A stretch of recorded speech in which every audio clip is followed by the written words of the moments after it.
Good morning, everyone. We will start our EU-SysFlex webinar. It's not the first one, but if I'm not wrong, it's already 6th in a row. And this time we are dedicating again our topic to the data management. This will be a 2-hour session. I will be moderating it. My name is Kalle Cook.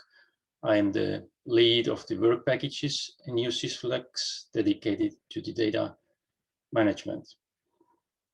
And more specifically, the topic today is to share with you the results from our demonstrations in the field of data management, and also the results of the 2 related deliverables. First one on the use cases, the data exchange use cases, and the second one on the standardization. So let me go to the agenda. Here it is. First, some introductory words from myself about what the EU-SysFlex release and the scope of this webinar. Then I'll do the first presentation on the interoperability aspects, and my focus is on how easy access to data can facilitate easy access to market.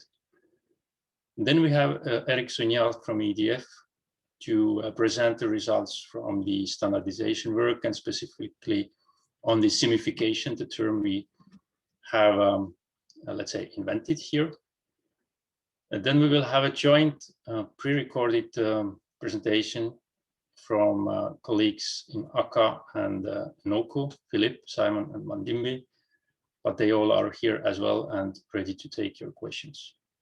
And finally, we have Ivo from Cybernetica to present you the several demonstrations in the field related to data exchange platform. So in all the demos, we have used a concept of data exchange platform to complete the demos. And then in the end, we will have the questions and answers session as well.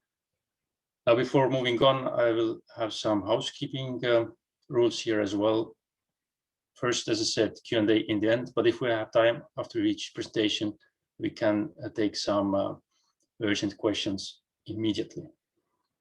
The questions you can put via Q&A, and we either take them here orally or provide you the written answers. And if it takes more time, or if there are too many questions, we will answer them later on. All of it will be available to you.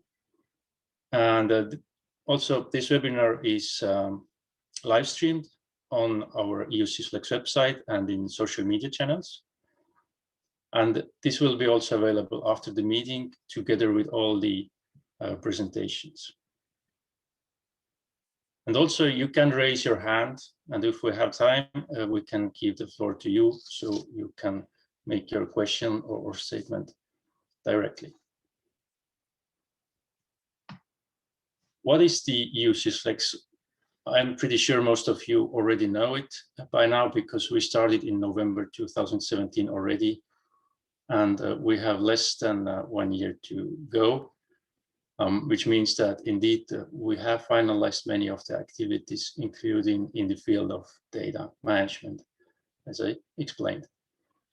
Otherwise, still to remind you, EU-SysFlex is to facilitate the increasing amount of variable renewables in the electricity system, and in order to do that, provide a coordinated use of flexibilities. Why is that needed? It's needed because the system is becoming more and more complex. There are more and more variable renewables in the system. There is more electricity used in the total energy mix. The sources of the electricity are more and more distributed. And last but not least, the consumers, or should I say prosumers, are becoming smarter and smarter. So it all makes the system to manage much more complex, but also much more interesting. And this is where the data management can help us. And right now, as a major final work and deliverable of the project, we are preparing the EU-SysFlex roadmap, combining all the major results of the project. In this figure, you can see all the demo sites of the project. So you can see there are quite many across Europe, but the focus today is on where you can see Estonia and Elering. It's cross-sector and cross-border data management. And while I mentioned cross-border, you can imagine that it's actually not just about Estonia. And indeed, you see we have many partners involved across Europe. And the demos on data management is not something specific to Estonia only. The scope of the webinar, this has been shared with you also in advance. But basically this here reflects the topics covered today. First, on the demos themselves, we can identify two sets of demonstrators. First, the demos related to the flexibility market operation, but we look at it from the data arrangement perspective. So what is the data needed to exchange between different stakeholders? What is the semantics of the data? What are the roles involved? What are the privacy requirements, etc., etc. And to make it more interesting, we are using, or we were approaching the so-called single market approach, where we have a single marketplace where any flexibility can be traded between any buyer and any seller, with any buyer, I mean TSO and DSO, and the synergies coming thereof. And secondly, more focusing just on data management, we have run several demos to test the cross-sector, cross-border data exchange, for example, but also others we'll explain later. All these demos are based on the data exchange system use cases, which we elaborated earlier in the project. 16 of them were described in full using the standardized template. And some of them are more maybe focused on the flexibility market, like baseline calculation or pre-qualification, where we had to do some assumptions from the market design perspective. But the others are fully agnostic to specific business processes, like giving data access permissions or authenticating the data users. And finally, to reflect on the other major deliverable on the standardization, we have run a gap analysis of many international and European standards and other specifications vis-a-vis our 16 system use cases we have identified. And based on this kind of mapping, try to identify where there are potential further needs of standardization. And also the focus then was much on the CIM, the Common Information Model, and we came up with the term signification, which we will explain later as well. And to complete this introductory session, here is the link to our website where you can find all the EU-SysFlex public reports and the two I mentioned before, the deliverable on the use cases and the deliverable on standardization. They are there as well. So this completes my introduction, and I immediately go on with the first presentation by myself to give you some ideas and insights to the improved access to data and market. And the keyword here is interoperability. So you know all very well the SGAM model, the smart grid architecture model, and to take this as basis and to focus on the one dimension of these, the dimension on interoperability layers. We can identify on each layer some elements which we have considered in our project, in our work package. On the business layer, we have distinguished also the regulation as a separate, let's say, sub-layer, because this is really the starting point, and this is where we started to look into the existing European legislation to see how the data management in the energy sector has been addressed there and how it fits into our concept. And our concept, what it is what you can see above there. It's the customer-centric approach to data management, but still serving any stakeholder, be it the TSO, DSO, flexibility provider, ESCO, etc. And to clarify, it doesn't mean that we talk about a single data exchange platform, not at all, but rather we should ensure the interoperability of any solution, be it a platform type solution or any other. And this figure here explains the way of thinking further.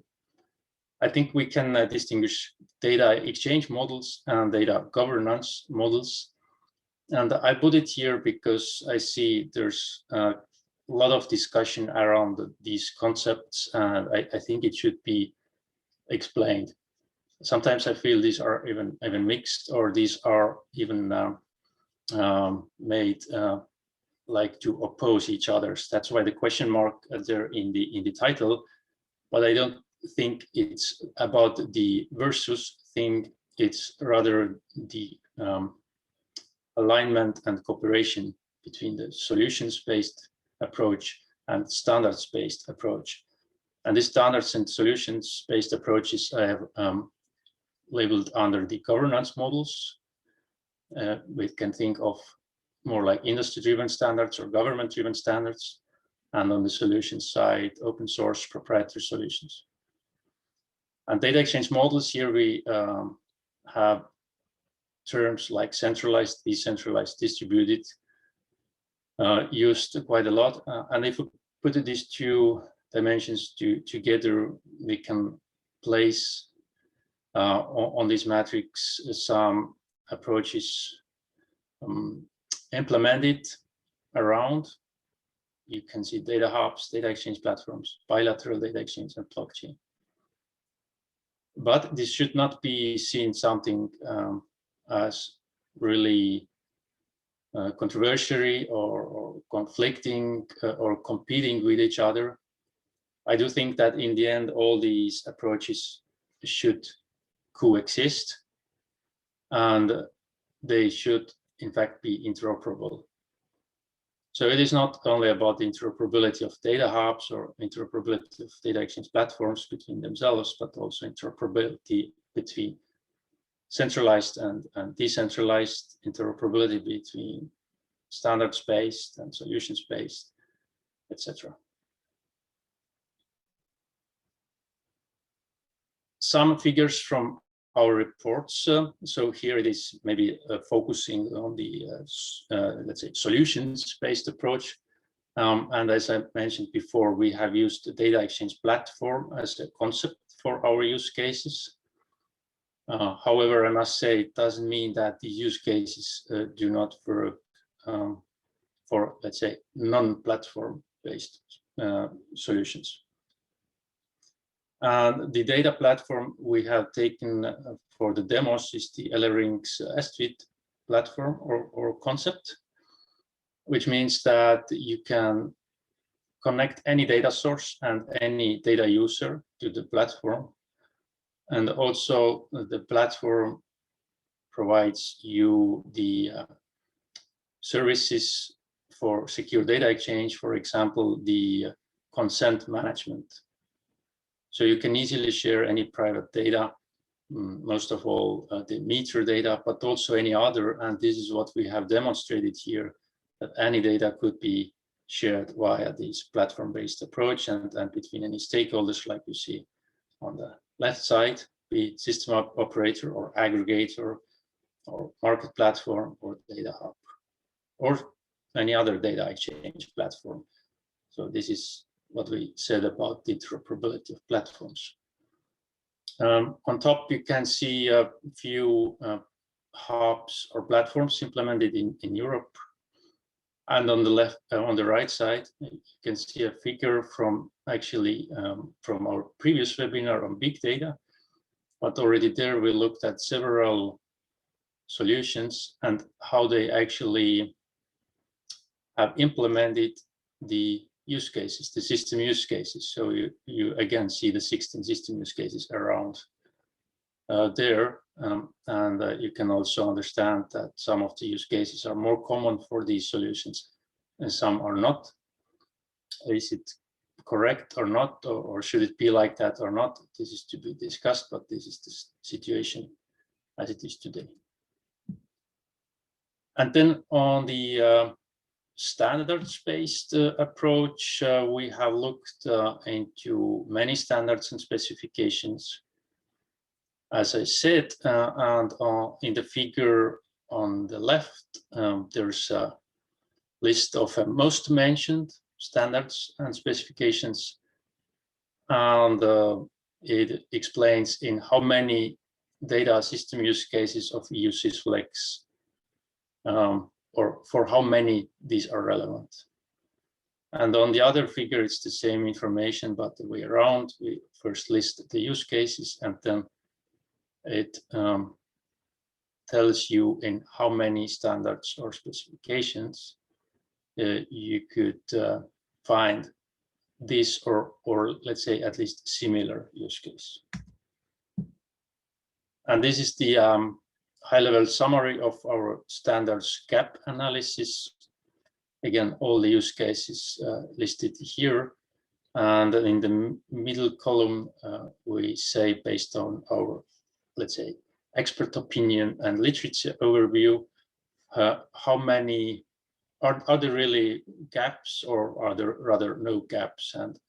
And red indicates that these are the use cases where most of the gaps seem to occur, or at least where there's the most poor number of standards addressing this use case. And on the right side, in the last column, where we're focusing specifically on SIM, the Common Information Model, and also made some high-level recommendations, whether further SIM coverage is needed, is potentially needed, or is quite clearly recommended.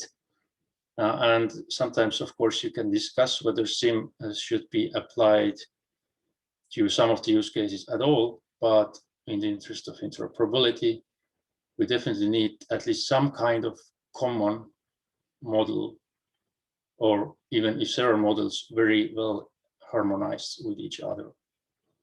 But here it's about the simification, where I give later floor to Eric.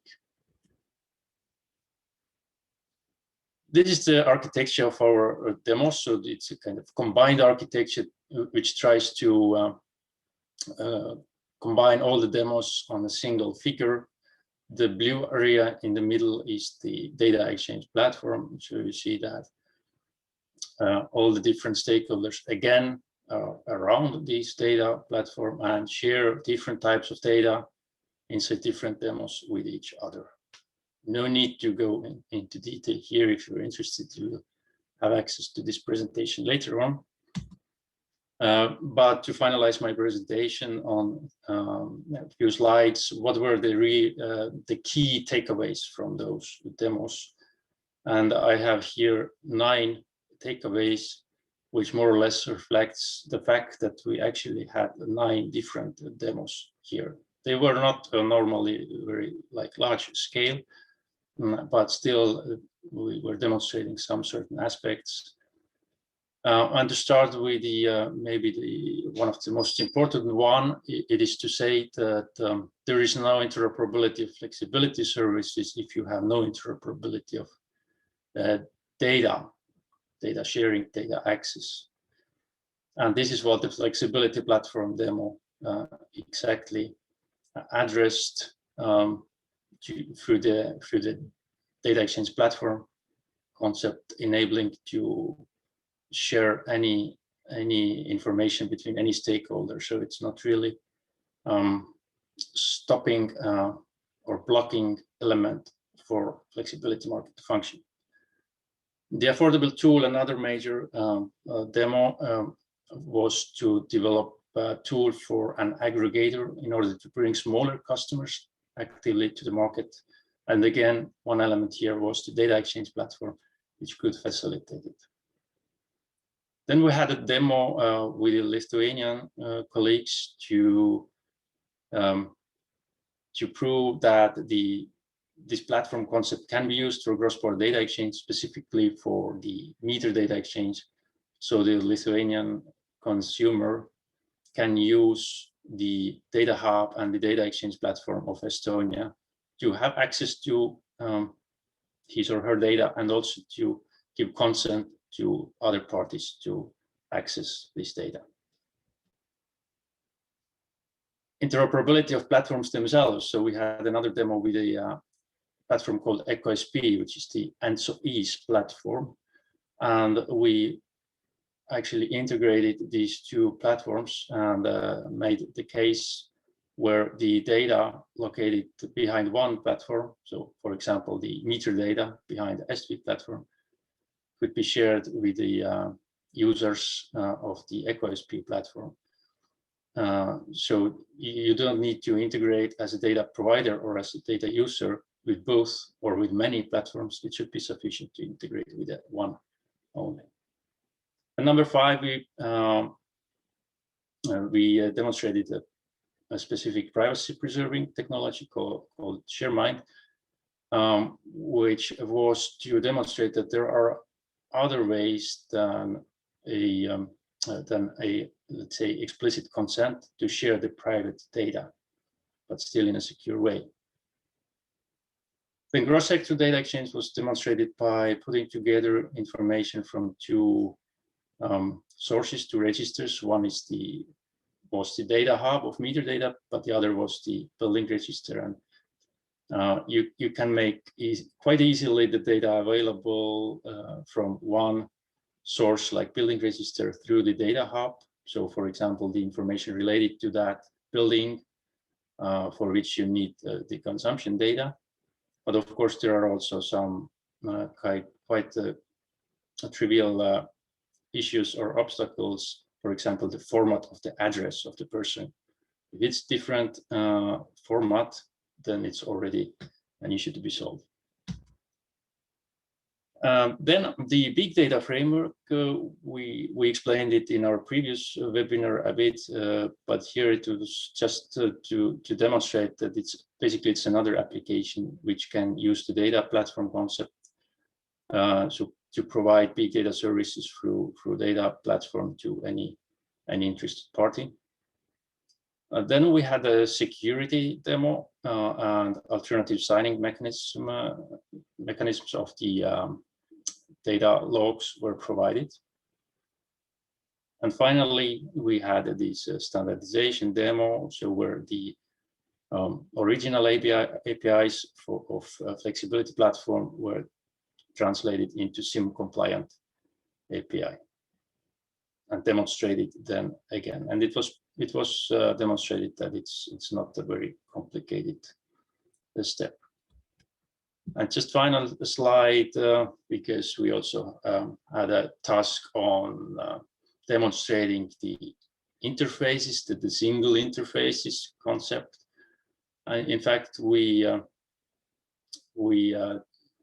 differentiated between the two major types of interfaces. One was the data management services, so interfaces to consume data services, and then the other was to consume energy services. And for data services, we could split it even further. One is a kind of interface you need for consumers. So it's a graphical user interface normally. And then the other is business to business API based interface. And you can you can actually read the same demos, the short names of the same demos I just explained before. So this is it from my side. I can now hand over to, I think we have Eric now to tell you some words about those system use cases and some words about the simification process we implemented. Thank you all, and I will check if there's anything in Q&A. Okay, because I have still 3 minutes to go until the original end of my presentation. There's a question: what is the difference between data exchange platform and flexibility platform in the project? Yeah, very good question. And the difference is exactly that data platform is for data services and flex platform is for market services, from our approach at least. And the data platform should be designed in a way that it is not serving only certain types of business processes. So you can exchange any type of data, basically any type of data via platform. And this is what we were saying, that these kind of platforms can facilitate the cross-sector and cross-border, you can also say cross-process, cross-stakeholder processes. And flexibility platform, it's, at least for us, it was a quite specific market platform to trade flexibility products between flexibility buyers and sellers, and it has its own specific functionalities like pre-qualification and the trading and activation processes, etc. And in such a way, of course, the flexibility platform can use the services provided by the data platform. It doesn't need to develop these services by itself. So basically, everyone can do what is their core business. Data platform focuses on data services, flex platform on market services. I hope it answers. And since there are no further questions, Eric, the floor is yours now. Okay, thank you very much, Kalle. Can you hear me? Yeah, we can hear you and see you. Thank you. Okay, thank you. So my name is Eric Suignard from EDF R&D France, Paris-Saclay, and I will present you two topics, one related to data exchange system use cases and SIM profiling or simification, as mentioned already by Kalle. Christina, can you move to this next slide? Yes, so these two topics. So now let's start with the first ones. The first one, yes, thank you. So as you have, I'm sure, understood what Kalle has said, we are in the context of a European project with different work packages. Two were led by Kalle. The first one was focused on recommendations for data management, and the second one was in charge of implementing several systems for demonstrations. So for this, on this scope, the expected work was to give recommendations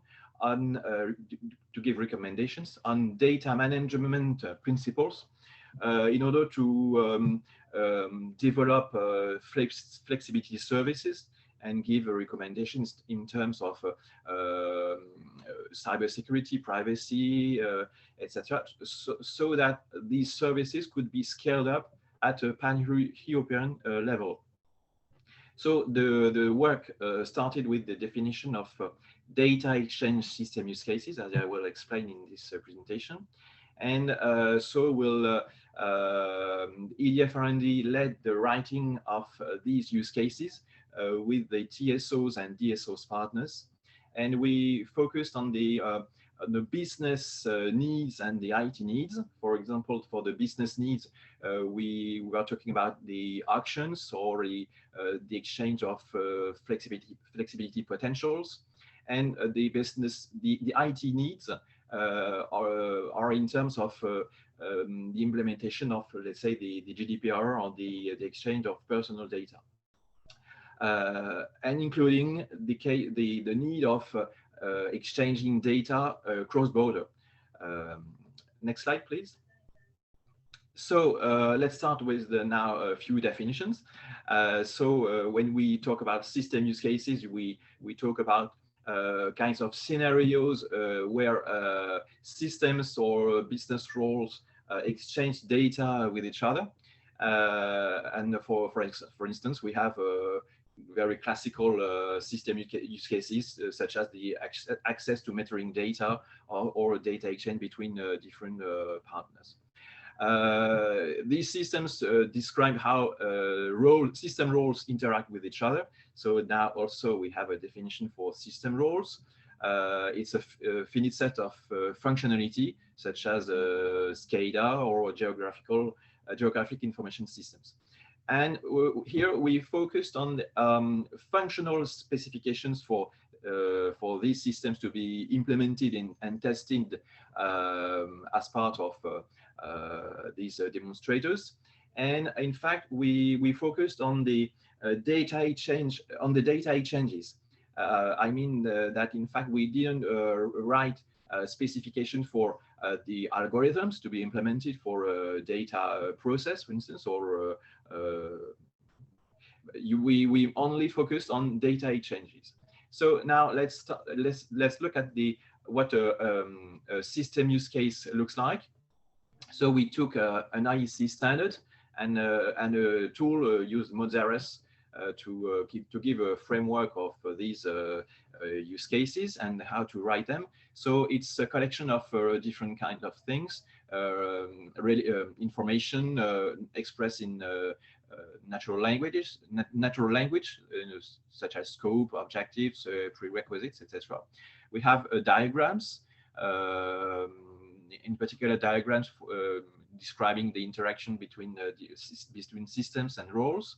All this rely on a UML repository through which we can generate Word documents with the template on the lower right corner. Can you move to the next slide, please? So we ended up with 16 use cases, data exchange system use cases, I mentioned by Calais. They are listed on the left column on this table. You can see that we have use cases related to the exchange of flexibility data, such as the manage flexibility activations or predict flexibility availability. And we also have use cases dedicated to the exchange of more general data, including private data, such as the aggregate energy data system use case. And this table shows, in fact, how these use cases have been implemented in the demonstrators of the entire project in different countries, such as Germany, Italy, Finland, etc. And also in the demonstrators led by Calais in work package 9 dedicated to data management. So this table shows, in fact, how these use cases have been implemented in the demonstrators, and then the blue cells show that, in fact, the demonstrators have been taken for the implementation of the systems. Next slide, please. So these use cases, in fact, defines systems that are used to exchange data, and these systems are listed in the left column. We have, for example, the data exchange platform, data hub, validation system, etc.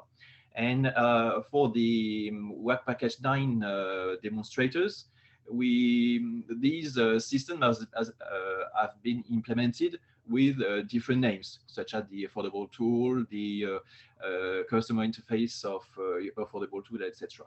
So this table shows how the generic, let's say, system listed in the or mentioned in the use cases, how these systems are implemented and by which systems.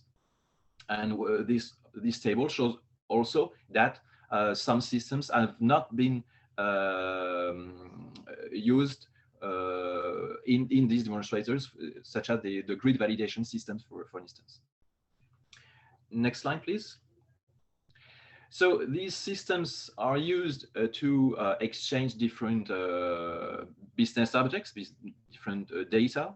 So these data, these business objects are represented in this diagram, and they are grouped into several categories of business objects. We have here, for instance, business object related to flexibility, related to flexibilities, such as the flexibility needs, the baseline, etc. And as you can see, is that we also have data related to customers or suppliers in the lower corner, on the lower side of the slide. Next slide, please. So here are the main systems that must be used for the exchange of data. So this line maybe will answer your question, because here we have the definition or the description of these systems, and these descriptions have been agreed by the TSOs and DSOs partners. So these are the key system for exchanging data. So this is the data exchange platform, the data hub, the flexibility platform, and the customer portal. And next slide, please.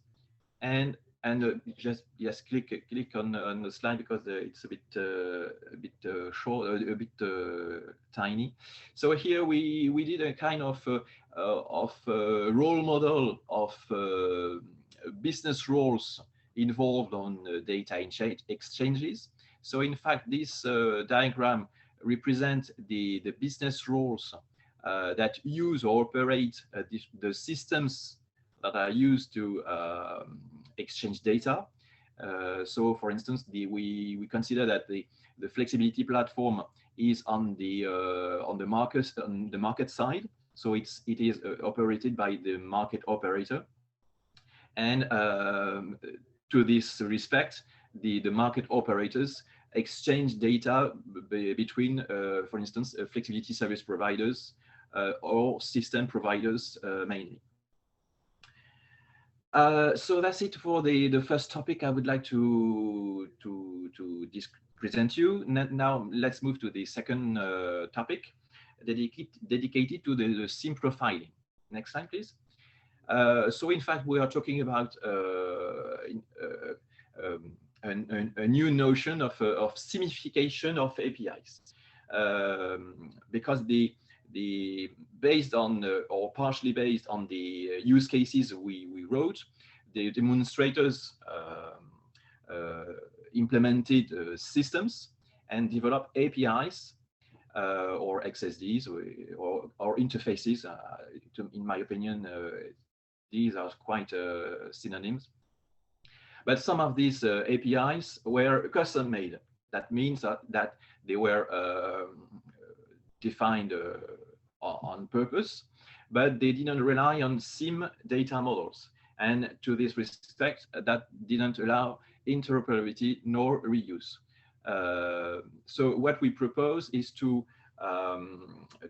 enhance these APIs or XSDs or interfaces that were correctly syntactically speaking, but were leaving out precisions in terms of units for measures or currency units for prices, strongly timed values, enumerated values. And so the work consisted in defining SIM profiles, based on SIM standards, so that we could generate XSDs based on them. And when that occurs, We could also yes, thank you. We could also propose or define extensions to SIM standards that could be that will be proposed to the IEC. So this the illustration in the upper right corner shows what we intended to do. We first had data exchanges with the different systems. So here with the flexibility platform, with for the exchange of flexibility or private data with custom-made interfaces, and we try to define new interfaces based on IEC standards, and also we proposed a mechanism for a conversion between these two interfaces. Next slide, please. So in fact, the work was relied on the use of two tools. The first one was Monzerus, which is an EDF R&D tool that was already used for the writing of the use cases. But here we used it for the definition of UML data models based on SIM data models. And this tool can also generate, let's say, simified XSD. It means that they are XSD based on SIM standards. And then we use also another tool, which is Altova MapForce, that was used to do the correspondences between XSDs, the EU-SysFlex ones and the EU-SysFlex one and the simified ones. And also this tool was able to generate XSLT codes converting XML data exchanges compliant with simified XSD into XML data exchanges compliant with the EU-SysFlex XSD. So next slide, please. So we did this with on two APIs. The first one was used to exchange flexibility bits. So here is the first, well, the actual XSD we start from. So as I said, we can see that the powers or the prices are without units, for instance. Next slide, please. So we use Monzerus to build a data model based on standards. So it's a bit more complex, but it's more precise because everything is perfectly defined. Next slide, please. So this tool was used to generate automatically standardized XSDs. And also, next slide, please. And the use of Altova MapForce could enable us to write, to define relations between XSDs with very practical means. You had to just drag and drop an information on one side to an information on the other side. You can also define algebraic equations. And next slide, please. This tool could also has been used to generate automatically XSLT codes that for the conversion means, for convention purposes. So eventually these XSLT codes have been integrated in the flexibility platform implemented by ACA by means of a Saxon library without any other inner changes inside the flexibility platform. So it was really non-intrusive in this way. Next slide, please. So we did the same for another API, which consisted in the exchange of customer consents and also representation rights. So we did exactly the same. We defined the standardized data model with Monzerus. Next slide, please. In this case, we had to add SIM extensions because it was needed for this example. But we did exactly the same for the rest of the work.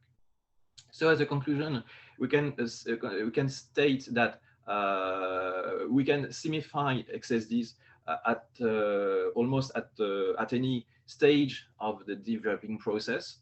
The XSDs could have been simplified, SIM compliant from the start of the developing process, but we can also transform them at any stage of the process. And the accessibility codes can be integrated in quite any system without specific software development. This is very important to mention this because it's non-intrusive and it has been done with akka in a few hours only. So for some cases, SIM extensions were needed here for the exchange of customer consents and representations rights, and this can be proposed to the IEC for the SIM model. So the same could have been done for other core business objects, such as the flexibility baselines or flexibility needs, for instance. And we had another type of business objects, which were the weather forecast and the weather observation. So we didn't have time to do this, but we could have do it on the basis of NSOE documents that define what the weather forecast and weather observation should be made of, and we would have do the same process for this. Okay, that's it for my side. Thank you very much. Thank you, Eric. I don't see any questions right now. Maybe there will be some later in the Q&A.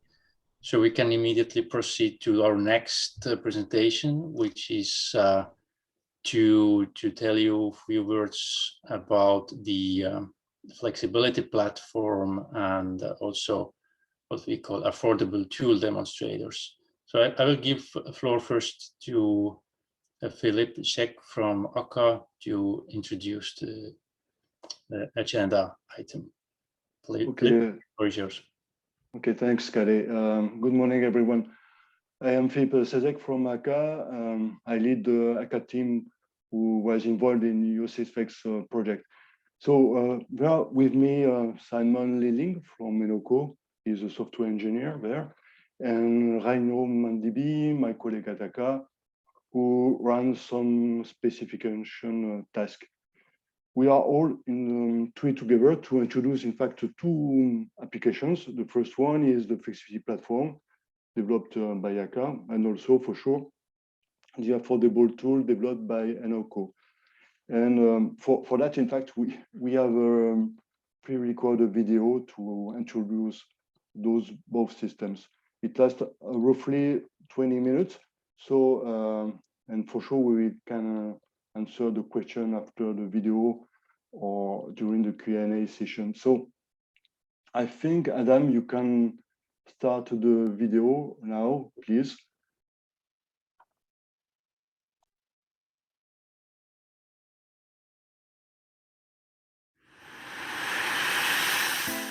As part of Work Package 9 of the EU-SysFlex project, a demo of a flexibility platform has been developed by akka, which is interfaced to an aggregator tool, namely the Affordable Tool for Flexibility Services Provider developed by Enoco. The objective of this demo is to study the feasibility of a single marketplace. The development of the flexibility platform has been done in strong collaboration with partners such as Enoco, Ilarion, PSE, Cybernetica, and all other Work Package 9 partners. In this task, a group of IT and business experts have worked together through specification workshops to investigate the business processes, the data exchanges, and the business roles. This video illustrates the functioning of the flexibility platform and its interactions with the affordable tool. The flexibility platform is a single marketplace concept whereby any flexibility buyer, typically TSO and DSO, can meet any flexibility service provider to trade any flexibility product. The flexibility platform is designed to facilitate the coordination of TSOs and DSOs without direct interaction between them, by offering, for example, definition of common flexibility products, joint pre-qualification and procurement of flexibility, coordinated grid impact assessment in order to identify restrictions for flexibility activation, and activation of the same flexibility for both TSO and DSO needs. On the other side, the flexibility platform communicates with aggregators to receive potentials in bids. This could be done through what is called the affordable tool of an aggregator, which is an application enabling smaller customers to actively participate in the energy market through provision of flexibility services and by removing the entry barriers such as setup costs, price, and bid size. Finally, to ensure interoperability of flexibility services, the flexibility platform and the affordable tool address this issue by using the concept of data exchange platform, which provides proper and secure data management. This contributes to the participation of stakeholders across the geographical borders and of any asset.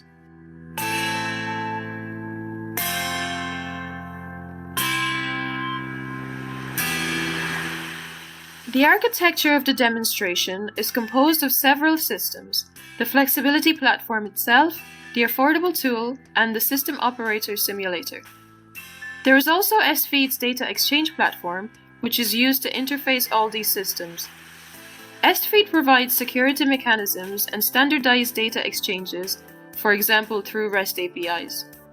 The system operator simulators are simple systems which have been built to test the end-to-end processes. For the development of the flexibility platform, open source tools in common development languages or frameworks such as Django, MongoDB, Vue.js, Angular, Python, or JavaScript have been used. In the flexibility platform, the concept of time is crucial. For example, after every gate closure time, the different merit order lists in which bids are grouped and sorted must be calculated.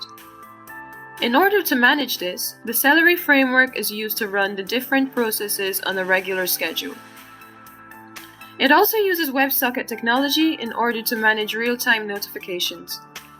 These technical choices allowed fast and agile developments. Typically, the flexibility platform has been designed as a multi-tier application, separating the front-end, back-end, and storage layers. It results in a system which will be easily scalable. In this demonstration, we have implemented the 4 processes involved in the flexibility service market. These are pre-qualification, bidding, activation, and verification. We started from the processes described in the data system use cases produced in Work Package 5. These system use cases, modeled in UML diagrams and also in SGAM models, have been used as a first level of specification for development. By implementing a simplified version of them, we have investigated and tested the data exchanges between the stakeholders of the flexibility services market and the feasibility to use a data exchange platform, like SFeed, to support these data exchange in a secure way. Moreover, this development has contributed to identify the data model that is requested to allow an effective functioning of these processes. The first process existing in the flexibility platform is pre-qualification. In this process, a flexibility service provider or an aggregator demonstrates that it complies with all the technical requirements that have been established for the provision of the flexibility product. This process is split in several steps. Before the pre-qualification of a potential, products must be created in the flexibility platform. A flexibility operator could do this manually by filling out a form, for example, to create a MFRR product as shown here.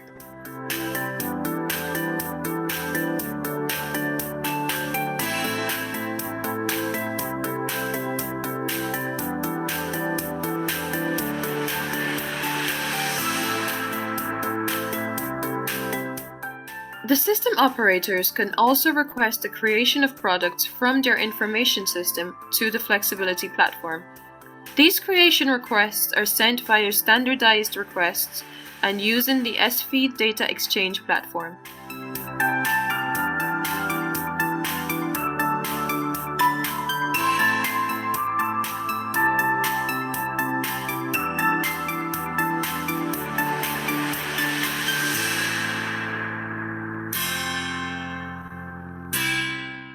The flexibility platform incorporates a protocol for the validation of products.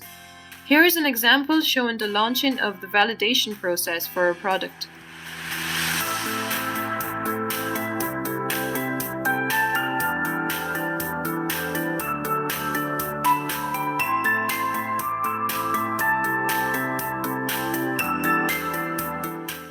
From their information system, the system operators can also register their future needs for existing products. These are then transmitted to the flexibility platform through standardized APIs. The characteristics of the needs, such as the product, the power, the availability, and the location, are entered, then communicated to the flexibility platform and visible to the FSPs.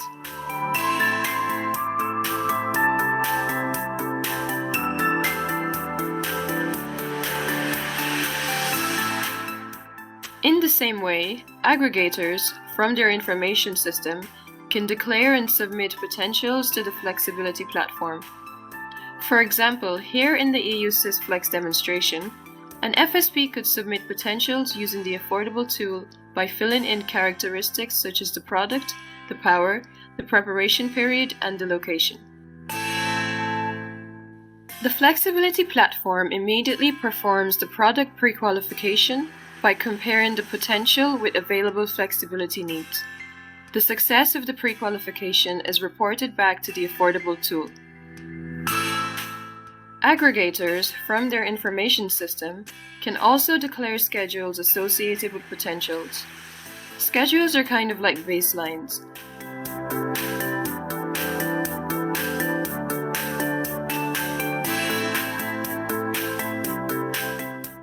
These schedules are sent to the flexibility platform, where they are stored for later use.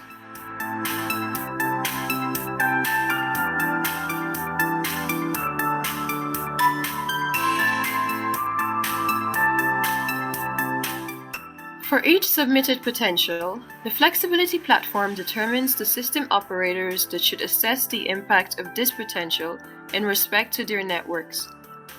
Following the feedback from the system operators, the flexibility platform combines the results of the assessment. As such, the grid pre-qualification is performed.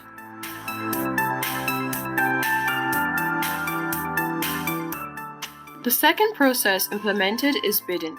The flexibility platform handles parallel calls for tender, for which flexibility service providers bid flexibilities for flexibility products, previously defined with system operators and possibly standardized. The flexibility platform organizes the received bids in a merit order list. For the demo, this list is simply sorted on the price of bids, but in a real-life situation, many criteria would be used to optimize the socio-economic value.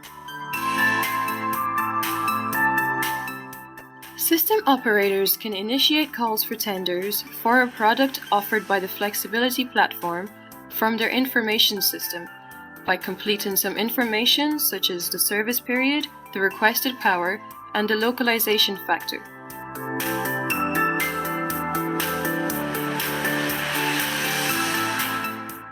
Then, calls for tender are communicated to the flexibility platform with the help of a REST API, and, for example, through the SFeed data exchange platform.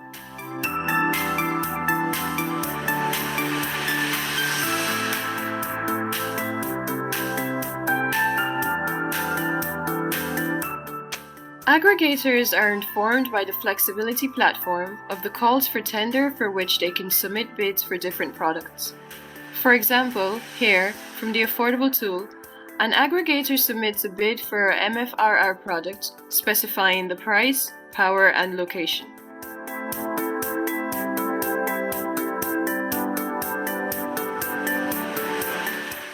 The flexibility platform receives this bid and executes some validation. For example, it checks that the FSP has a pre-qualified potential related to the submitted bid.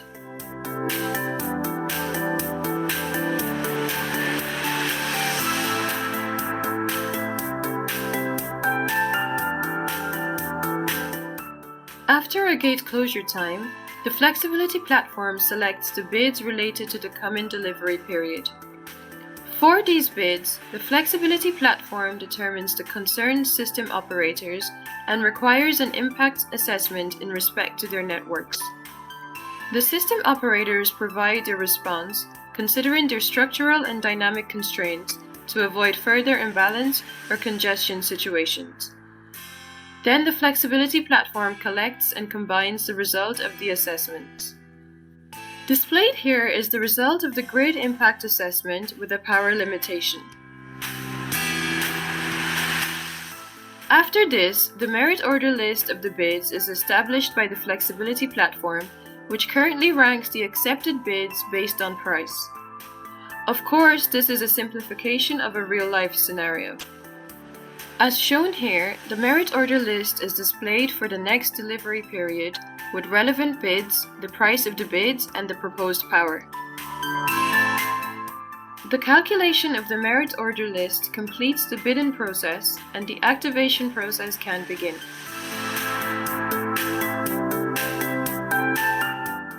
The activation process is the third process integrated in the flexibility platform.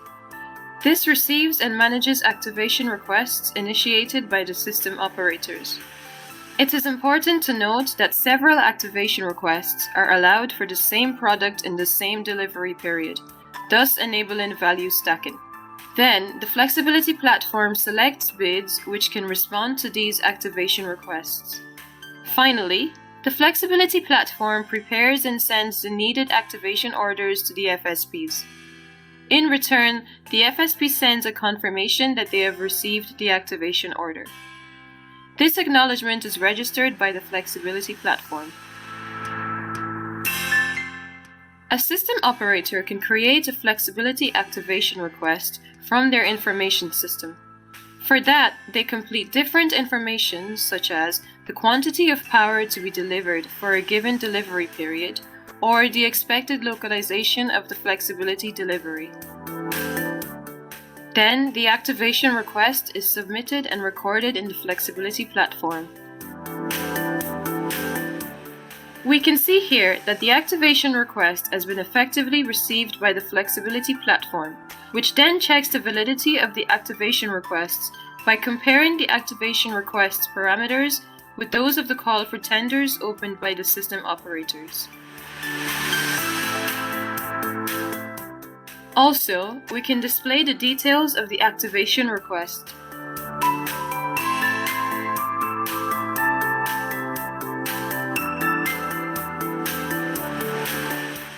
After the gate closure time and the calculation of the merit order list, the flexibility platform processes the activation requests by selecting the bids that will satisfy those requests, and then create the corresponding activation orders. What we can see here is this list of activation orders that have just been created by the flexibility platform, and the details of some activation orders. The activation orders are sent to the selected FSPs, instructing them to activate the assets. After this, the flexibility platform will receive the confirmation or rejection of the activation orders from the FSPs. In return, the flexibility platform will combine this information to establish an overall status of the activation request.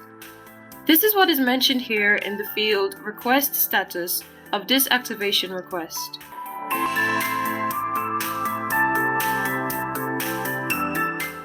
Here in the Affordable tool, some activation orders have been received from the flexibility platform. They have been automatically activated as shown in the consumption graph. In this graph, you can see all the activated orders. When all activation orders linked to an activation request have been handled by the FSPs, the flexibility platform is informed. The final process developed is the verification of activated flexibilities. This process can start when the meter and data are available. The flexibility platform has been designed to be easily interfaced with meter and data sources by using data exchange platforms like SFeed. Although, for the purpose of this demo, the meter and data have been entered manually. Furthermore, the flexibility platform has integrated in its architecture a big data database to manage the possible huge volume of data, which might be the case when we refer to meter and data. When meter and data are received by the flexibility platform, the verification can be launched. This is the case here. We can see the notifications that some meter and data have been received. Then, it is possible to launch the verification of some activated flexibilities. For example, we launched the verification of flexibilities requested by Ilarion. It means the flexibility platform calculates the difference between the baseline and the actual measurement, and then compares the result with the activation request in order to identify whether the request was actually activated. The details of the results are displayed here.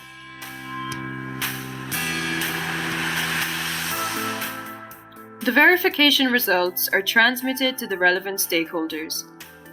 We can observe here that the previously calculated verifications have been received by the concerned system operator. Like a system operator, a FSP can request and receive the verification results from the flexibility platform. In the Affordable tool, it is possible to request the result for every received activation order by clicking on the Request button. The plus sign displayed here means that it has activated more flexibilities than requested. This joint demo, where a flexibility platform, an aggregator tool, and a system operator simulator were interfaced through a data exchange platform, has enabled us to define, investigate, test, and demonstrate the data exchanges between different stakeholders participating in a flexibility market. The results are a data model which could be easily mapped to the CIM model, a flexibility platform which could be turned into a real-life system featuring interoperability, scalability, and replicability, and a tool that provides FSPs with easy and affordable access to the flexibility market. We would like to warmly thank all the EU-SysFlex partners that were involved in this joint demo. Thanks everyone for listening.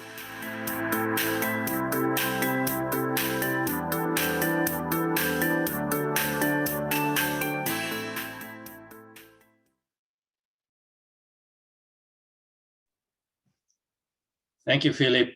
Thank you, Mandimbi. Thank you, Simon.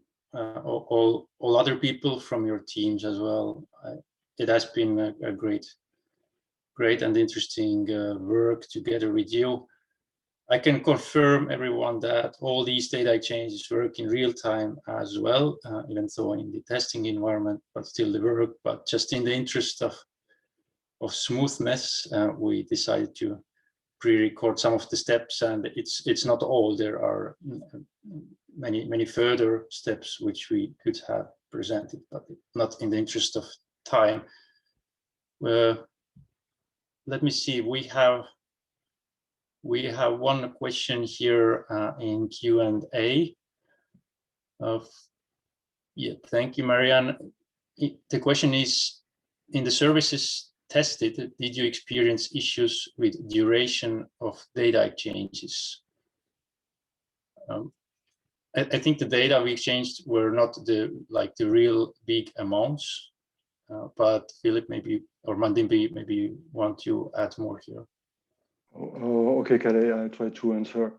In fact, yeah, we don't really have experienced some big issue during the data exchange itself in terms of performance, but you're right, Kale. In fact, we don't try to investigate the performance itself of the data exchange, or the latency or something like this. And probably this is something we could do later, perhaps for next project and so on. But what I just recognized when we use this data exchange platform, it was in fact very easy to interface the different systems between them, and it was the main benefit we got from with the usage of the data exchange platform. But again, we don't really look at the performance of the data exchange as part of real-time exchange, for instance. Thank you, Philip. And now we come to our last presentation. I see, Ivo, you are already there. So I will present some of the other data exchange, let's say, pilots or trials, not all of them, but I guess like 3 of them will be presented now. Ivo, the floor is yours.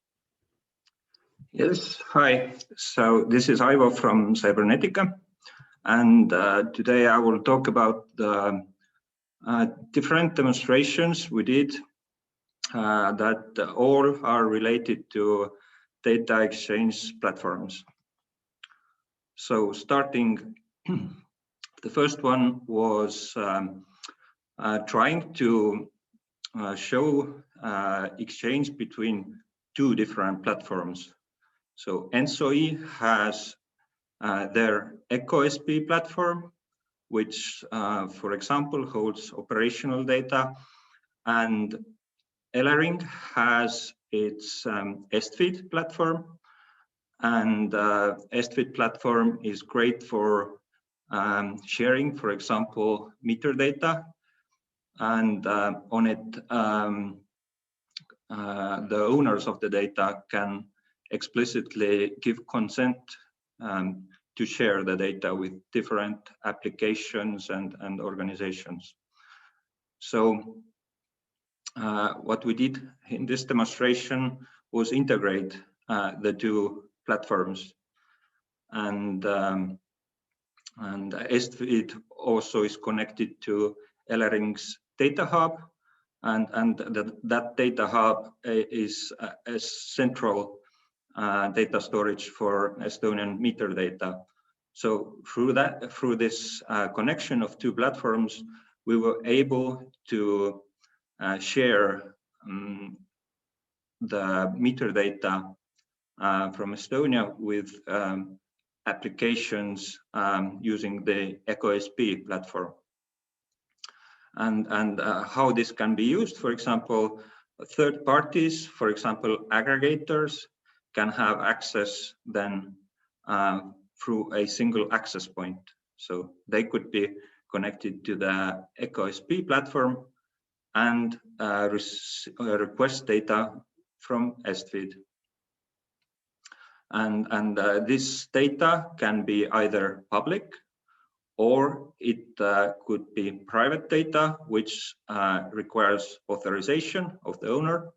And that, as I mentioned, is already built into the SGAM platform. So a consumer can authorize a third-party application to receive or consume the data, and a network operator could authorize its private data to be accessed. And all the connections from to SGAM and to EcoSP platform are relayed through secure adapters. All of the data exchange is encrypted, and the security of both platforms was maintained. So here is a diagram showing this this data exchange. So on the left we have the flexibility platform. For example, it could be another application, but you could imagine it's the same flexibility platform that was just demonstrated in the last presentation. So it would connect to the EcoSP platform, which here is denoted with ECP. So ECP is part of EcoSP, and so the flexibility platform itself connects to an ECP node, and our let's say SGAM is integrated or can be integrated through another ECP node. And on the right, you see the SGAM platform, and in the middle, you see an integration application. So the integration application was required because these platforms have not been architected to support platform-to-platform integrations. They expect that who is making requests is some kind of application. So we had to create a middle application and integration application. And on the SGAM side, it connects to an SGAM adapter. And on the bottom, you see the metadata provider, which in Estonian case is Estonian Data Hub, and it's also connected through an SGAM adapter to the SGAM platform. And some of the results. So an application that you saw on the left was able to connect through ECP and request data from SGAM's data source. So a request that originates from the left goes all the way through ECP, through the integration application to SGAM. SGAM requests this from the data provider and then sends the result back all the way to the flexibility platform. And this maintained the properties of SGAM, which still could ensure that the owner of the data has given explicit consent to the application that's behind ECP. There were a few limitations. First, I already mentioned that it requires this integration application between the platforms, and also the integration application must send a direct message to the requesting ECP application. So it's just a small limitation that I wanted to mention. So it's ECP is a powerful platform that can be used in many ways. So this is one limitation that we set. But other than that, the data exchange is quite general, and we don't discriminate or say which kind of application can be used behind ECP. Then moving on, we had another demonstration. This one in the beginning was supposed to have a bigger scope, but in the end, so ISO from Lithuania and Elering from Estonia demonstrated together how to remove restrictions to access data that's in SGAM and originates from Estonia, so that applications or organizations or persons from Lithuania, so from abroad, could access this data. And what we did was enable this kind of access, and thanks to SGAM, the owners of the data can authorize these applications and parties to have access to the data. Our next demonstration was based on the first one that I showed, but here we added some extra privacy preserving technology. I will jump ahead to the diagram. So it's identical almost to the one I showed before, but on the bottom in purple, you now see another system.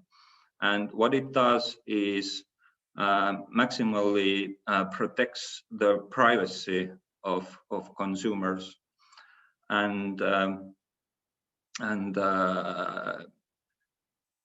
the goal was to show how consumers could share their data, but only as little as is necessary. And the use case we covered here was calculating a baseline of consumption, electricity consumption. So a baseline, to calculate the baseline, there are different formulas, but usually you need historical data, so real consumption data of that customer. And here on this diagram, the flexibility platform actually does not need the data. All they need is the result of the calculation. So they only want to know the baseline for some time period. Let's say for the next hour or for the next 24 hours. They would like to know what the consumption pattern would be, considering the historical data of the consumer.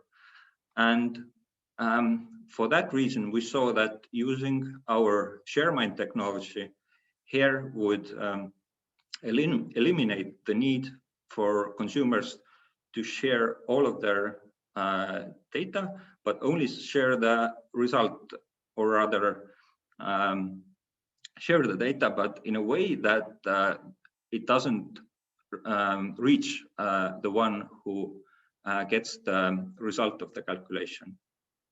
So how this works is on the SGAM side, before this data leaves the SGAM platform, it is encrypted. It is split into 3 parts. Each part it contains some extra random extra information that so if somebody were to listen on this data exchange, they wouldn't even know how much data was exchanged, because the data has been split into 3 and some random information has been added. So you couldn't make any realizations or deductions how much data was exchanged and what could be inside there. So the ShareMind technology works in a way that it has 3 different servers, and only a certain server can encrypt the part that it has been assigned to. So as I said, SGAM splits the data into 3, and now only the right server can decrypt the message, and then also the calculation then happens on ShareMind, and all that's going out of here is the result of the baseline calculation. So the request starts from flexibility platform, it reaches SGAM. Here all the encryption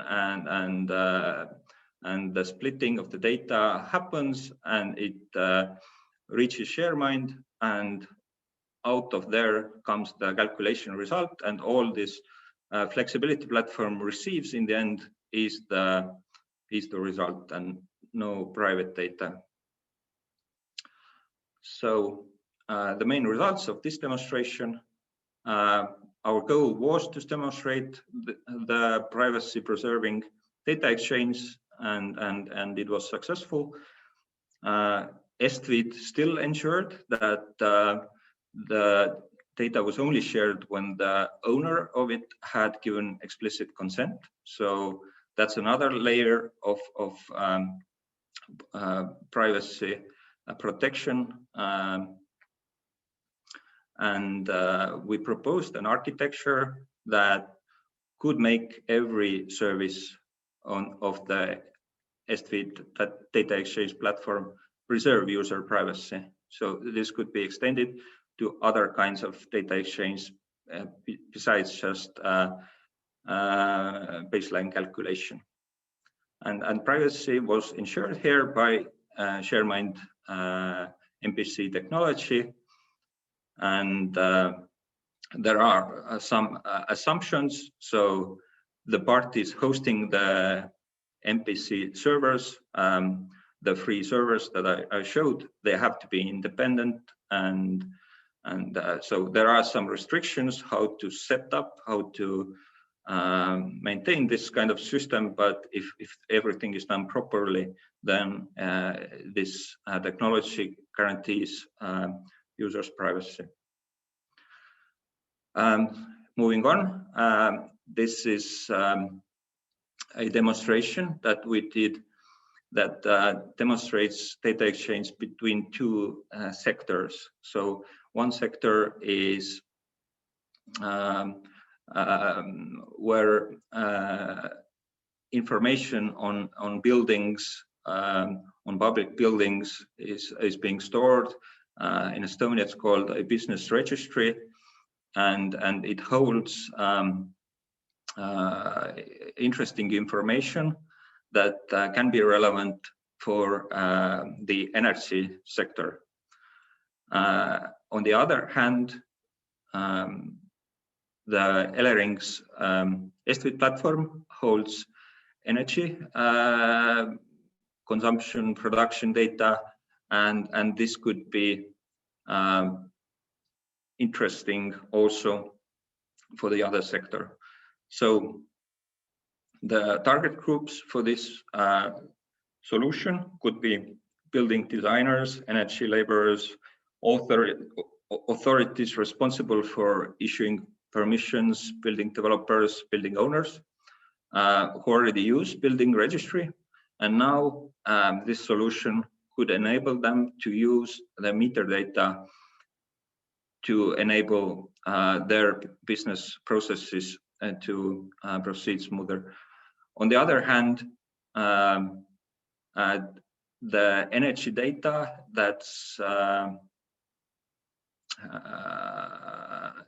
enriched about with the size of rooms, buildings, energy labels, materials, this could be also useful on the energy sector.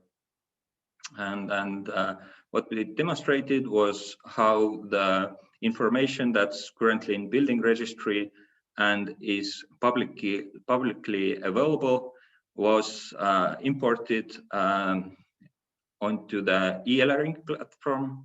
And so when you were looking at your consumption patterns, you were looking at your metering points there, then you could also see some valuable information about your building, about your house or part of a house or your apartment. It's energy label, it's extra information. So we made a selection. We didn't import all the information from building registry, but just the information that seemed to be relevant. And the architecture here on the left, we have Elering as the data hub operator. So the left red box is e-Elering, and on the right side we have the building registry and S-Feed in the middle. So data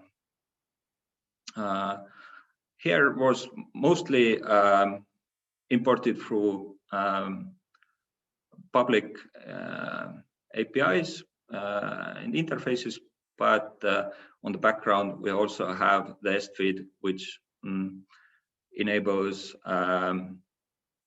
import of data from Estonian Data Hub. And this is the end of the presentation. So all in all, we had multiple demonstrations, and all of them reached a successful result. Thank you. Do we have questions? Thank you, Aivo. Thank you, the whole Cybernetica team. There is one question in the Q&A now. Maybe you can take a look at it. It's rather technical. And meanwhile, I ask all the other people to put your questions in the Q&A or just raise your hands if you wish to say anything. So yeah, I'm looking at the question. So do smart meter data owners have a view through any HMI on the data protection mechanism? So in general, the owners, what they see on e-learning is they see the name of the application that they can share information or their data to, and this application can have a description. So in this demonstration, the application would be the flexibility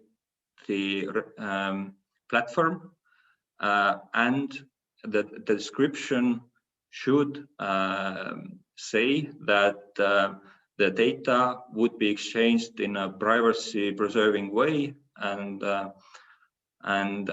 just to let the consumer know that even though they are sharing their data, actually it doesn't reach the application, but only the result of some calculation.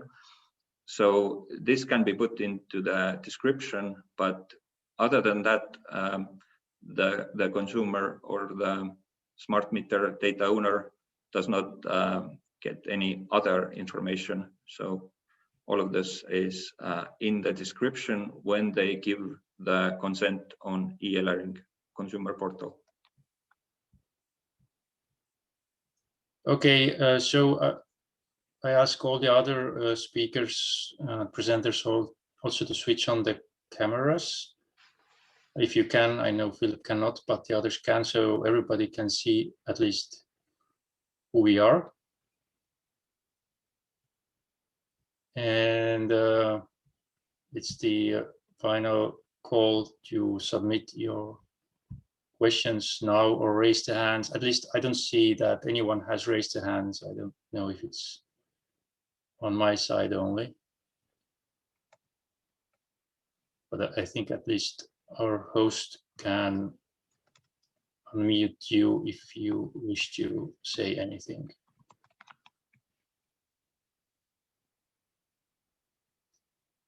If not, then we can finish this webinar. Thank you all very much. Thank you all the people who have been working with us in these data management work packages. There have been many others behind the people you see here. We have still some final steps to make in terms of data. Namely, we have one task ongoing, which is on the conceptual model of data exchange. We hope to share the results of these with you in 6 months or so. And also quite soon, we will have another deliverable out, which is on the data privacy and cybersecurity.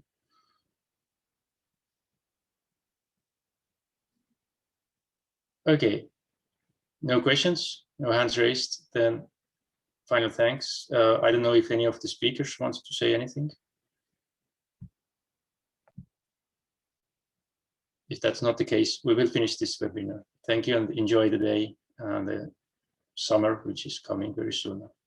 Goodbye. Goodbye.